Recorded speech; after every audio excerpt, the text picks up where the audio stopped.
জয় মা জগদীশ্বরী জয়। এই মুহূর্তে আপনারা যাকে দেখছেন, যিনি মায়ের পূজা করছেন, তিনি আর কেউ না, তিনি হচ্ছেন আমার আচার্য গুরু। তিনি মায়ের পুজোটি বিশেষ বিশেষ দিনে করেন। নিত্য পুজো আমি করি।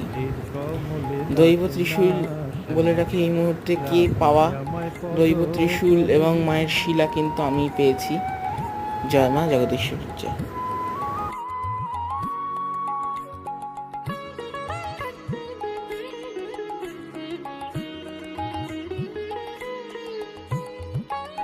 নাচবি যখন হৃদয় মাঝে মা, নাচবি যখন হৃদয় মাঝে, ডাকবো আমি মা মা বলে, মা মা